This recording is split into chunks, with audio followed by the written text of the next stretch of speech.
Former FBI Director James Comey and New York Attorney General Letitia James are praising a judge's decision to toss out the Justice Department's criminal cases against them.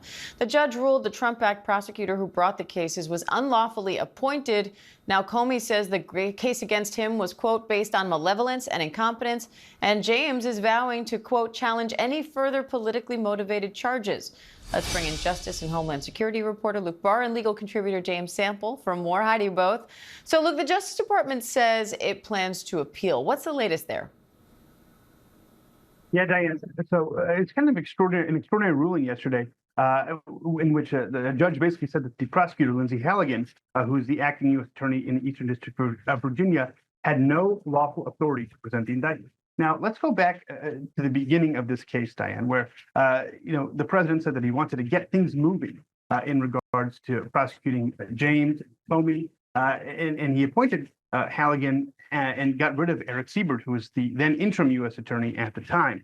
Then Halligan made these charges against James and Comey, and a judge yesterday said that this is where the crux of the problems are with the charges. Basically, she's taking issue with the fact that Halligan was not appointed properly, and she said even unlawfully. And she said, quote, it would mean the government could send any private citizen off the street, attorney or not, into the grand jury room to secure an indictment, so long as the attorney general gives her approval after the fact. That cannot be the law. Now, the Justice Department says they will appeal, and James and Comey both are celebrating the dismissal of the charges. James, the judge's ruling does not address the accusations that these were selective, politically motivated prosecutions. So what does that mean for potential future indictments?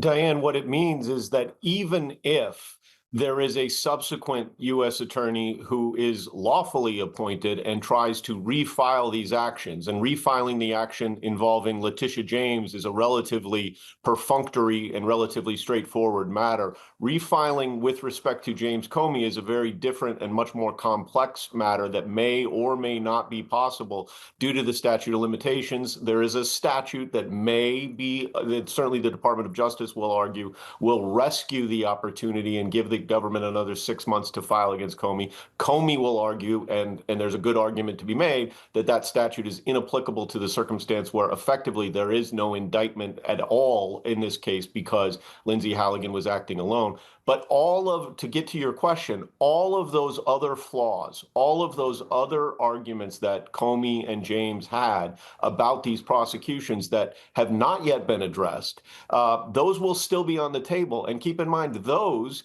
even if these cases are refiled, would still precede any attempt to get to the merits of the underlying charges, which themselves are relatively thin and or questionable.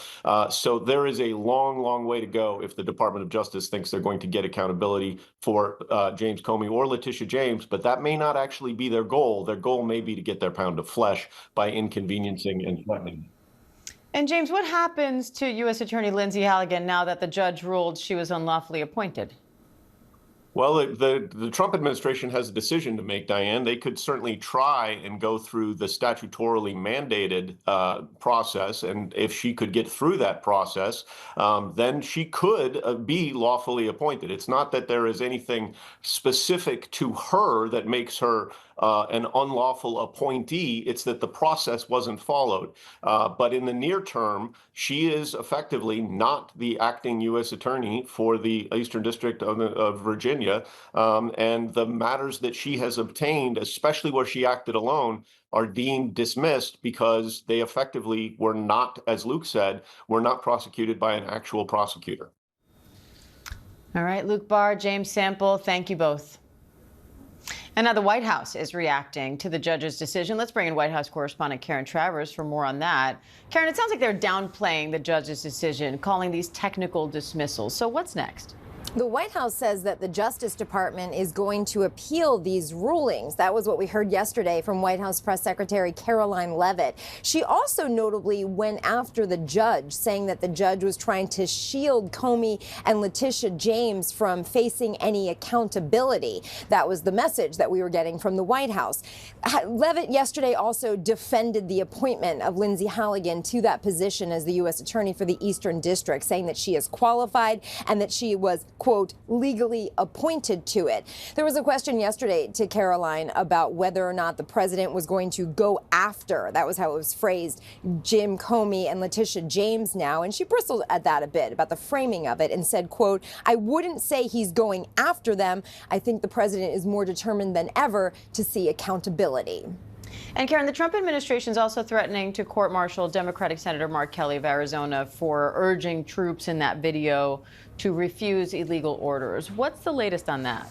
Yeah, this is getting very contentious. And Mark Kelly, the senator from Arizona, who was in that video with 5 other Democratic lawmakers, is not backing down, saying that this is merely an intimidation tactic by the administration and that he will not be silenced. The Defense Department yesterday announced that they're going to conduct a thorough review, alleging that there could be serious allegations of misconduct by Mark Kelly because of that video where he and the Democratic lawmakers said that U.S. service members should not obey unlawful orders. Now, the president was furious. He took major issue with this last week, and at one point in a social media post called it seditious behavior punishable by death.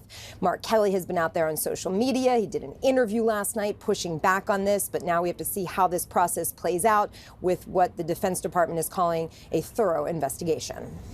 All right, Karen Travers, thank you.